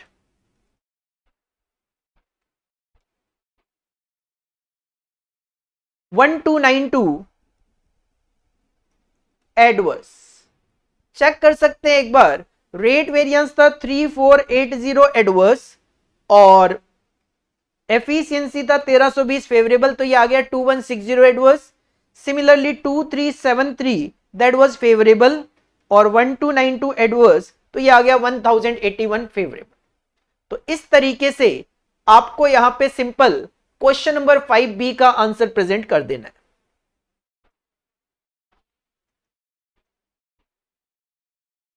Next question number 6 जो है वो आपको मार्जिनल कॉस्टिंग में से सीधा 14 मार्क्स का दे दिया और मैं यही कहूंगा कि 14 मार्क्स की वेटेज इस क्वेश्चन के लिए ज्यादा ही है क्योंकि इस क्वेश्चन में इतना दम है नहीं कि इस क्वेश्चन की वेटेज 14 मार्क्स की रखी जाए। S limited furnishes you the following information relating to half year ended 30 June 2023। इसका मतलब आपको 1 जनवरी से 30 जून का डेटा दिया जा रहा है, क्योंकि ये हाफ ईयर 6 महीने का डेटा है। फिक्स्ड एक्सपेंसेस है 45,000, सेल वैल्यू है 1.5 लाख की, और प्रॉफिट है 30,000। तो अगर आप यहाँ पे सेल का फॉर्मूला लगाते हो, sales is equal to fixed cost plus profit upon में पीवी रेशियो, तो आप यहां से इजीली पीवी रेशियो निकाल सकते हो। कहते हैं ड्यूरिंग द सेकेंड हाफ, मतलब 1 जुलाई से लेकर 31 दिसंबर तक, the company has projected A loss of 10,000। अगले 6 महीने में कंपनी मान रही है कि 10,000 का लॉस होगा। क्वेश्चन क्या चाहता है? Calculate point number 1, break even sales and margin of safety for the 6th month ending 30 June 2023। तो सबसे पहले तो आपको ये जो हाफ ईयर का डेटा है, इसी को यूज करते हुए ब्रेक इवन और मार्जिन ऑफ सेफ्टी बताना है। हेडिंग पुट करेंगे answer number 6। Answer number 6, sir सबसे पहले आपको ब्रेक इवन सेल्स बतानी है, तो उसके लिए आप सिंपल फॉर्मूला यूज कर सकते हो, total fixed cost divided by PV ratio. Total fixed cost तो गिवन आपके पास फर्स्ट 6 महीने की 45,000 रुपए, 45,000। सर 45,000 आपकी टोटल फिक्स्ड कॉस्ट है। पीवी रेशियो कैलकुलेट करने के लिए आप वर्किंग नोट में आ जाओ, और वर्किंग नोट में आप सेल्स का फॉर्मूला यूज कर लो। सेल का फॉर्मूला होता है total fixed cost plus profit upon में पीवी रेशियो। क्वेश्चन ने आपको बोला कि सेल वैल्यू हमारी 1.5 लाख रुपए की है। क्वेश्चन ने कहा सेल जब हमारी 1.5 लाख रुपए है, फिक्स्ड कॉस्ट हमारी 45,000 रुपए है, तो हम प्रॉफिट कमा पा रहे हैं 30,000 रुपए का। तो आप यहां से इजीली अपना पीवी रेशियो कैलकुलेट कर सकते हो। तो यहां से आपको आपका पीवी रेशियो पता चल गया, 50% आ गया सीधा सीधा। और ये जो 50% का पीवी रेशियो है, यहां पे रखोगे, आपको आपका ब्रेक इवन सेल्स पता चल गया 90,000 रुपए का। क्वेश्चन ने कहा मार्जिन ऑफ सेफ्टी भी बताओ। सर मार्जिन ऑफ सेफ्टी का बड़ा सिंपल सा फॉर्मूला आप यूज कर सकते हो, प्रॉफिट अपॉन में पीवी रेशियो। पहले 6 महीने में आप प्रॉफिट जनरेट कर रहे थे 30,000 का, प्रॉफिट जनरेट कर रहे थे 30,000 का, और 50% आपका पीवी रेशियो है, तो सिंपल 60,000 रुपए आपका मार्जिन ऑफ सेफ्टी। अदरवाइज आप ये भी कह सकते थे सर 1.5 लाख रुपए की सेल है, इसमें ब्रेक इवन पॉइंट है 90,000 का, तो 60,000 आपका margin of safety. This is the first requirement of the question, बड़ा सिंपल सा था। सेकेंड पॉइंट कहते हैं एक्सपेक्टेड सेल वॉल्यूम बताओ, सेल बताओ फॉर द सेकेंड हाफ। ये जो कैलकुलेशन करी थी आपने, ये थी पहले 6 महीने की। अब कहते हैं सेकेंड हाफ में सेल बताओ। अज्यूम करो पीवी रेशियो और फिक्स्ड एक्सपेंसेस जो है वो कांस्टेंट रहेगा सेकेंड हाफ ईयर में भी। तो सर सेकेंड में आपको सेल बतानी है, सेल का फॉर्मूला लगा लो। सेकेंड हाफ में अगर आपको सेल का फॉर्मूला लगाना है, फॉर्मूला तो सेम ही रहेगा, total fixed cost divide by profit, total fixed cost plus profit upon में PV ratio. Total fixed cost question का कांस्टेंट रखना है, 45,000 मतलब 45,000 प्लस, सर प्लस होता है प्रॉफिट। क्वेश्चन ने बोला है सेकेंड हाफ में अपने को लॉस होगा 10,000 का, तो ये हो जाएगा माइनस 10,000 डिवाइड बाय क्वेश्चन ने कहा पीवी रेशियो कांस्टेंट रहेगा, तो पीवी रेशियो 50% ही चलेगा। तो सेकेंड हाफ में जो आपकी सेल होने वाली है वो होने वाली है 70,000 रुपए की, सर 70,000 की। This is the simple second requirement of the question. अब आप खुद ही बताओ इसमें 14 मार्क्स वाली क्या बात है। थर्ड पॉइंट सिंपल है, कहते हैं फिर से ब्रेक इवन सेल्स और मार्जिन ऑफ सेफ्टी बताओ पूरे साल के लिए। अब आपको ब्रेक इवन सेल्स फिर से बताना है, इस बार पूरे साल के लिए बताना है।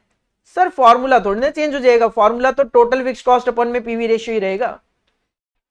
पहले 6 महीने में 45,000 की फिक्स्ड कॉस्ट है, अगले 6 महीने में 45,000 की फिक्स्ड कॉस्ट है, तो इसका मतलब पूरे साल में 90,000 रुपए की फिक्स्ड कॉस्ट है। पीवी रेशियो तो सर कांस्टेंट ही रहेगा 50%, उसमें कोई चेंज थोड़ी ना है। इसका मतलब ब्रेक इवन सेल पूरे साल का 1,80,000 हो जाएगा, 1,80,000 हो जाएगा। और क्वेश्चन कहता है मार्जिन ऑफ सेफ्टी भी बताना। तो margin of safety low, margin of safety profit upon में पीवी रेशियो। अगर आप पहले 3 महीनों में, वो 6 महीनों में, पहले 6 महीनों में 30,000 का प्रॉफिट कमाओगे, अगले 6 महीनों में 10,000 का लॉस होगा, तो सर नेट प्रॉफिट पूरे साल में 20,000 रुपए का होगा। 20,000 रुपए का होगा पूरे साल में, 20,000 रुपए का होगा। डिवाइड बाई पीवी रेशियो 50%, तो सर 40,000 आ जाएगा। वो आप वैसे भी कह सकते थे कि आपकी पहले 6 महीने में सेल थी 1.5 लाख की, दूसरे 6 महीने में थी 70,000 की, टोटल 2,20,000। 2,20,000 की सेल में 1,80 अगर आपका ब्रेक इवन है, तो मार्जिन ऑफ सेफ्टी 40,000। अब आप खुद ही बताओ इसमें 14 नंबर वाली क्या बात है। 14 मिनट तो लगे नहीं इस क्वेश्चन को करने में, और आपने ये क्वेश्चन ऑलरेडी अपनी क्लासेस में करा हुआ होता है, सेम क्वेश्चन अपनी क्लासेस में गिवन तो है। तो कोई भी क्वेश्चन ऐसा नहीं है एमक्यूपी के अंदर जो आपने अपनी क्लासेस में नहीं करा हुआ हो। डिट्टो क्वेश्चन आपने अपनी क्लासेस में सारे के सारे ऑलरेडी करे हुए हैं। और लास्ट प्रैक्टिकल क्वेश्चन की अगर बात करें, क्वेश्चन नंबर 7A, जो आपके लिए चॉइस में है। एग्जाम पॉइंट ऑफ व्यू से तो हमारा पेपर कंप्लीट हो चुका है, एग्जाम पॉइंट ऑफ व्यू से तो कंप्लीट हो गया, क्योंकि 7 और 8 जो है वो तो अपने को छोड़ने हैं, क्योंकि 7 में से 5 ही तो क्वेश्चन अटेम्प्ट करने थे। बट फिर भी प्रैक्टिकल क्वेश्चन हम जरूर डिस्कस करेंगे। The monthly budgets for manufacturing overhead of a concern for 2 level of activity were as follows. आपको 60% जिस पे आप 600 यूनिट बनाते हो, और 100% जिस पे आप 1000 यूनिट बनाते हो, उस पे आपके पास wages, consumable store, maintenance, power and fuel, depreciation, insurance का खर्चा गिवन है, टोटल भी गिवन है। You are required to inspect. सबसे पहले तो कहते हैं बताओ कौन सा आइटम फिक्स है, कौन सा वेरिएबल, कौन सा सेमी वेरिएबल। सर सबसे पहले फिक्स्ड देख लो। फिक्स्ड कॉस्ट वो होती है जो हर लेवल पे सेम रहती है। इंश्योरेंस 600 यूनिट पे भी 1000 है, 1000 पे भी 1000 है, मतलब ये फिक्स्ड है। डेप्रीशिएशन 600 यूनिट पे भी 4000, 1000 पे भी 4000, ये भी फिक्स है। फिर वेरिएबल देख लो। सर 600 यूनिट पे 1200 है, तो 1200 है 600 पे, तो 1000 पे ये हो जानी चाहिए, 2000 है तो ये वेरिएबल है। 900 डिवाइडेड बाई 600 इंटू 1000, 1500 आ रहा है और 1500 ही है, ये भी वेरिएबल है। मेंटेनेंस सर फिक्स तो है नहीं, फिक्स होता तो यहां 1100 है तो यहां पे भी 1100 होना चाहिए था। वेरिएबल चेक कर लो, 1100 डिवाइड बाई 600 इंटू 1000। सर मेरे कैलकुलेटर में तो 1833 आ रहा है, जबकि यहां पे तो 1500 लिखा हुआ है। ना ये वेरिएबल है ना फिक्स है, तो ये सेमी वेरिएबल है। सिमिलरली जो पावर एंड फ्यूल है, अगर ये फिक्स होता तो 1600 लिखा हुआ होना चाहिए था। 1600 डिवाइड बाई 600 इंटू 1000 करूं, अगर ये वेरिएबल होता तो यहां पे 2667 होना चाहिए था, तो ये सेमी वेरिएबल है। क्वेश्चन की पहली डिमांड यही है, आपको वेरिएबल, फिक्स्ड और सेमी वेरिएबल बताना था, बता दिया। सेकंड और थर्ड पॉइंट एक साथ ही करेंगे। सेकंड पॉइंट कहता है प्रिपेयर करो बजट 80% कैपेसिटी पे। मैं 80 के साथ साथ 60 और 100 भी दिखाऊंगा। तो हम बनाएंगे बजट, हेडिंग पुट करेंगे answer number 7 part A. Answer number 7 का पार्ट ए, और पहला पॉइंट जो है वो तो मैंने ऑरली यहां पे करवाई दिया आपको। सेकंड पॉइंट में हम बजट बनाएंगे, सेकंड पॉइंट में हम बजट बनाएंगे। क्वेश्चन की जो डिमांड है वो है 60% पे, बट अपने को देखो थर्ड पॉइंट कंप्लीट करने के लिए, अपने को थर्ड पॉइंट कंप्लीट करने के लिए 60% और 100% पे पर यूनिट डेटा तो दिखाना पड़ेगा। तो बेटर है कि हम क्या करते हैं, यहां पे 60% भी ले लेते हैं, 80% जो बनाना है वो भी ले लेते हैं, थोड़ा सा स्पेस ज्यादा। पर्टिकुलर्स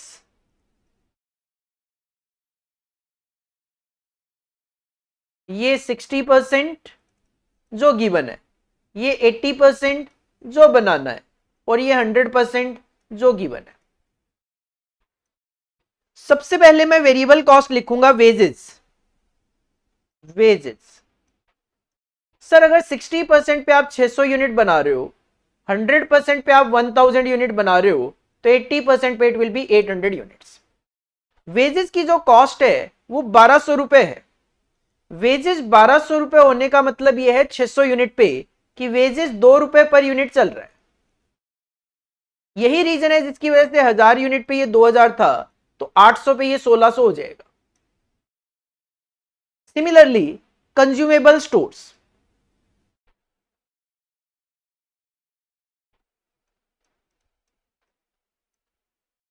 कंज्यूमेबल स्टोर 600 यूनिट पे आपके पास 900 रुपए गिवन है। तो अगर 600 यूनिट पे 900 है, इसका मतलब ये है eight the rate of 1.5 per unit. यही रीजन था कि ये 1000 पे 1500 लिखा हुआ है क्वेश्चन के अंदर, तो 800 पे ये 1200 हो जाएगा।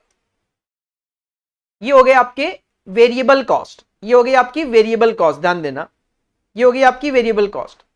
इसके बाद मैं कंसीडर करूंगा मेंटेनेंस।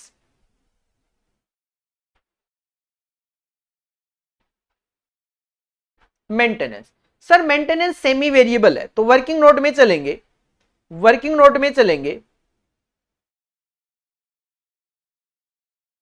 और सेग्रीगेशन करेंगे सेमी वेरिएबल कॉस्ट का, segregation of semi variable cost.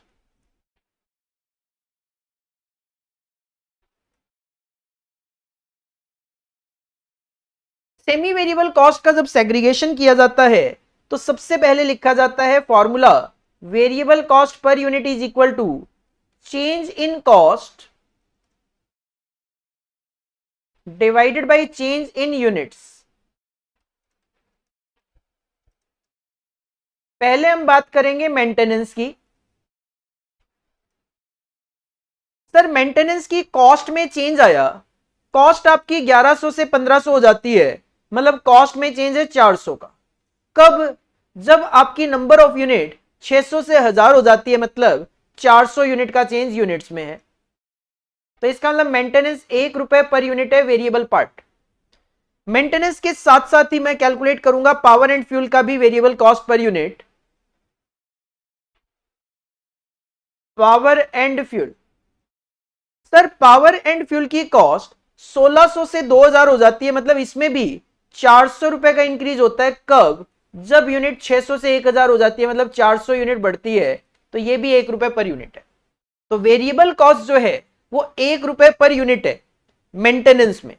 तो मेंटेनेंस में जो वेरिएबल कॉस्ट है वो eight the rate of ₹1 per unit है।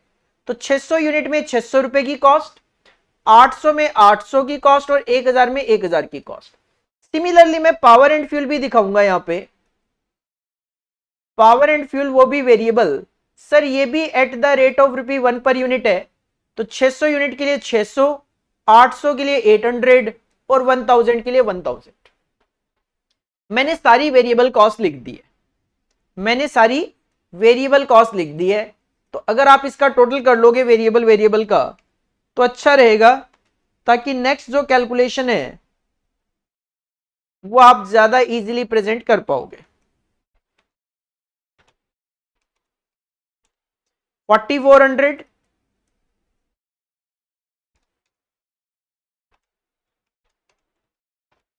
5500, ये क्या है? ये टोटल वेरिएबल कॉस्ट आ गई। अब हम फिक्स्ड कॉस्ट कंसीडर करेंगे। फिक्स्ड कॉस्ट की अगर मैं बात करूं, क्वेश्चन में दो फिक्स्ड कॉस्ट तो सीधी सीधी है, एक तो डेप्रीशिएशन 4000 रुपए, एक इंश्योरेंस 1000। एक तो depreciation 4000। Sir fixed cost fixed रहती है, भले ही कितनी भी यूनिट आप क्यों ना बना रहे हो। सिमिलरली इंश्योरेंस, इंश्योरेंस 1000 रुपए,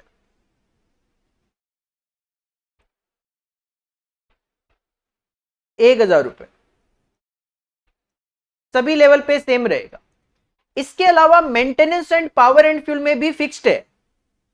मेंटेनेंस, मेंटेनेंस में फिक्स्ड कितना है चेक कर लो। सर 600 यूनिट पे आपको मेंटेनेंस का खर्चा गिवन था 1100। इस 1100 में 600 रुपए तो वेरिएबल है, तो 500 रुपए फिक्स है।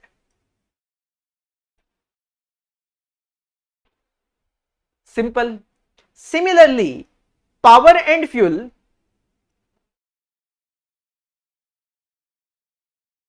पावर एंड फ्यूल जब आप 600 यूनिट बना रहे थे तो क्वेश्चन में पावर एंड फ्यूल 1600 गिवन है। उस 1600 में 600 तो वेरिएबल है, तो बचा हुआ जो 1000 है वो फिक्स है।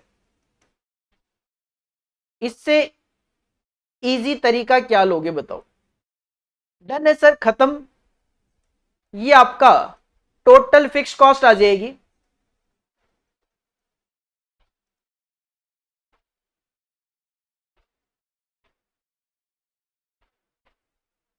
$6500 है।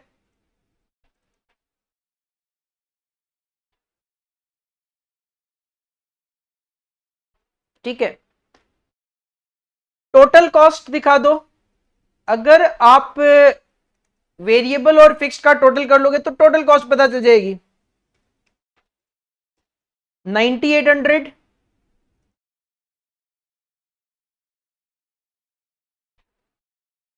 10900,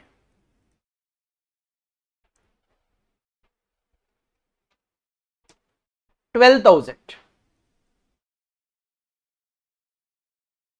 बजट तो बनी गया है, टोटल कॉस्ट भी निकाल दिए, both fixed and variable per unit भी बता दो। सर बता देते हैं, कोई दिक्कत नहीं है। वेरिएबल कॉस्ट पर यूनिट 3300 की कॉस्ट है 600 यूनिट के लिए। 3300 की कॉस्ट है 600 यूनिट के लिए, 5.5 पर यूनिट। 4400 की कॉस्ट है 800 के लिए, ऑफ कोर्स 5.5 पर यूनिट, क्योंकि वेरिएबल कॉस्ट पर यूनिट तो सेम ही रहती है।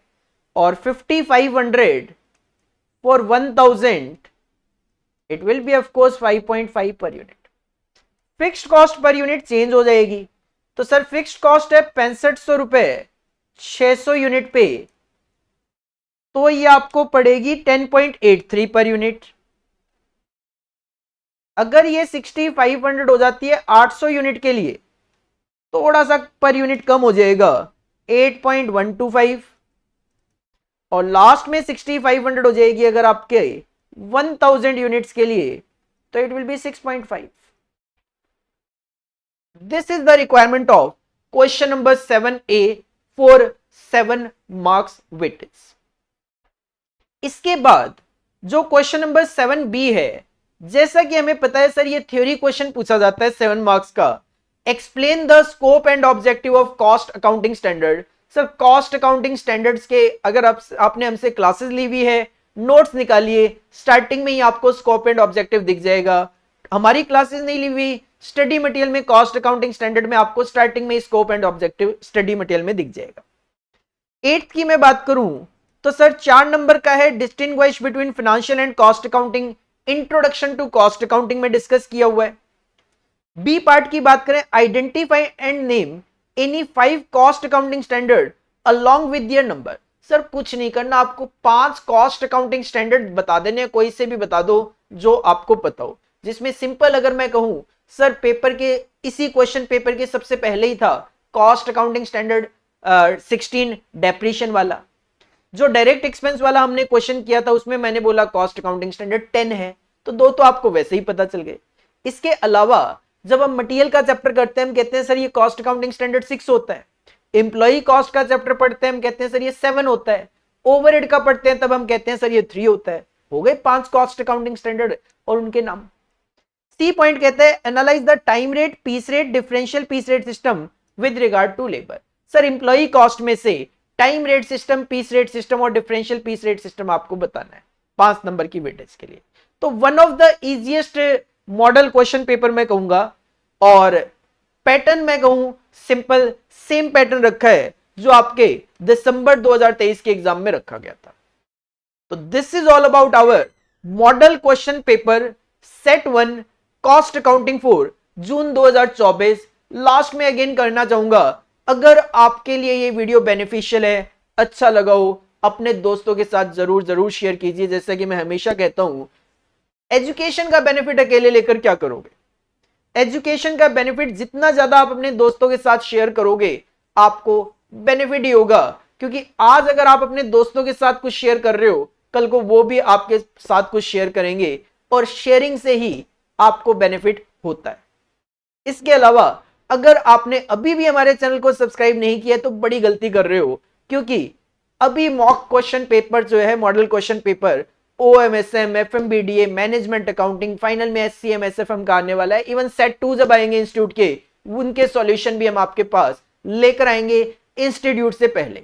अभी तो इंस्टीट्यूट ने क्वेश्चन पेपर रिलीज ही किए हैं, सॉल्यूशन अपलोड करने में काफी टाइम वो लगाएंगे, बट आपके पास सॉल्यूशन हम काफी जल्दी लेकर आ जाते हैं। फ्री टेस्ट सीरीज हमारी चल रही है हमारी मोबाइल ऐप के थ्रू। मोबाइल ऐप का लिंक डिस्क्रिप्शन बॉक्स में गिवन है। जितने भी मैंने आपके सामने सॉल्यूशन यहाँ पे किए हैं, इसका अगर आपको पीडीएफ चाहिए तो सर मोबाइल ऐप का लिंक गिवन है डिस्क्रिप्शन बॉक्स में। मोबाइल ऐप डाउनलोड कीजिए और हमारी मोबाइल ऐप में जाकर आप इसका पीडीएफ वहां से डाउनलोड कर सकते हो। तो this is all about for today. मिलते हैं नेक्स्ट वीडियो में नेक्स्ट रेलिवेंट कंटेंट के साथ। हाँ, लास्ट में कॉस्ट अकाउंटिंग के मैराथन हमने अपलोड कर दिए हैं जून 2024 के लिए। मैराथन पार्ट 1 और पार्ट 2 अप्रॉक्स में बात करूं, दोनों पार्ट मिलाकर 20 घंटे के आसपास हैं, 20 आवर्स के आसपास के दोनों मैराथन्स हैं। देख लीजिए, काफी ज्यादा आपके लिए बेनिफिशियल है क्योंकि उसमें एमसीक्यू भी कवर किए गए हैं और ऑलमोस्ट हर चैप्टर का हमने उसके अंदर एक क्रक्स रिवीजन मैराथन के पॉइंट ऑफ व्यू से अपलोड किया है। और कॉस्ट अकाउंटिंग की टेस्ट सीरीज चल रही है हमारी मोबाइल ऐप के थ्रू, उसको ज्वाइन करना बिल्कुल मत भूलिए, फ्री टेस्ट सीरीज है। Thank you, bye bye.